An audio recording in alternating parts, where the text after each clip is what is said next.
Au nom du Père et du Fils et du Saint-Esprit. Amen.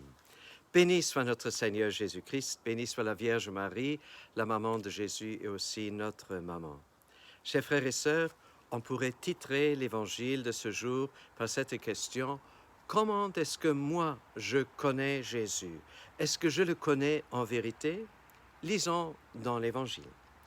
Jésus alla dans son pays, il enseignait les gens dans leur synagogue de telle manière qu'ils étaient frappés d'étonnement et disaient: d'où lui viennent cette sagesse et ces miracles? N'est-il pas le fils du charpentier? Sa mère ne s'appelle-t-elle pas Marie, et ses frères Jacques, Joseph, Simon et Jude?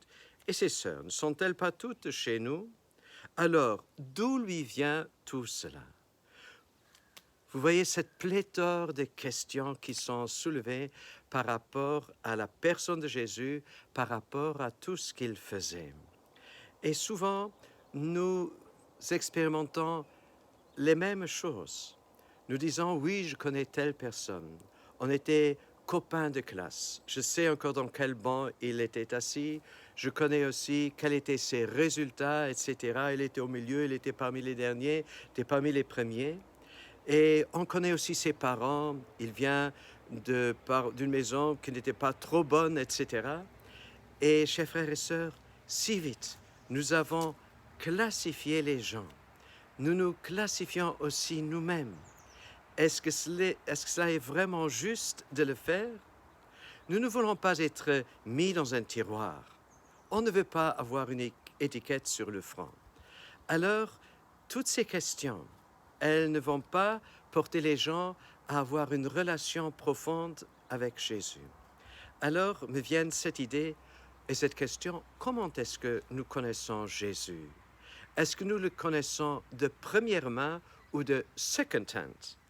Alors, ça, c'est quelque chose de très important. Est-ce que je le connais seulement parce que j'ai entendu dire de mes parents, grands-parents, des tantes, des oncles, des prêtres et d'autres personnes, ou est-ce que je le connais personnellement? D'ailleurs, Job, vers la fin du livre de Job, il dit ceci, c'est au 42e chapitre, le verset 5, il dit: « Je ne te connaissais que par oui dire, mais maintenant mes yeux t'ont vu. » Comment est-ce que nous connaissons Jésus? Comment est-ce que tu veux connaître Jésus? Chers frères et sœurs, connaître Jésus directement, personnellement, non pas par personne interposée, c'est quelque chose de très grand. Il nous faut avoir le courage d'accompagner Jésus, même si nous ne le comprenons pas, même si nous disons: oui, mais dans ma vie, j'ai fait déjà ceci, et cela, j'ai fait tant de prières, etc. Et ma grand-mère, elle a dit ceci, etc. Chers frères et sœurs, est-ce que nous sommes vraiment prêts à accompagner Jésus? Ici, Jésus à Capharnaüm, il était seulement au début de son ministère, quand il a été mis de côté de sa ville et qu'on ne l'acceptait pas. Est-ce que je suis prêt à marcher avec Jésus fidèlement?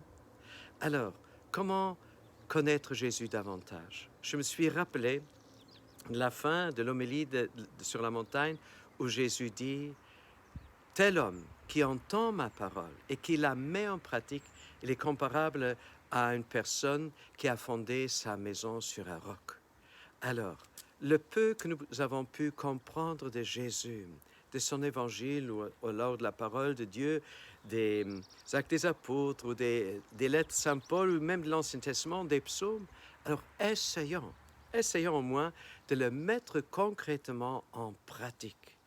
Le mettant en pratique, nous voyons comment cette parole est vérité. Nous voyons comment de la joie rentre dans nos cœurs lorsque nous pardonnons comme Jésus a pardonné. Lorsque nous donnons généreusement comme Jésus a donné, nous voyons comme une joie rentre dans notre cœur. Et que Jésus nous bénisse pour cela et que nous soyons très proches de Jésus. Voilà ma prière, voilà mon souhait pour chacun de nous, que nous puissions connaître Jésus non pas par oui dire, mais par le connaissant près de son cœur, étant ses disciples, et en marchant avec lui, au nom du Père et du Fils et du Saint-Esprit. Une bonne et une sainte journée en compagnie de Jésus.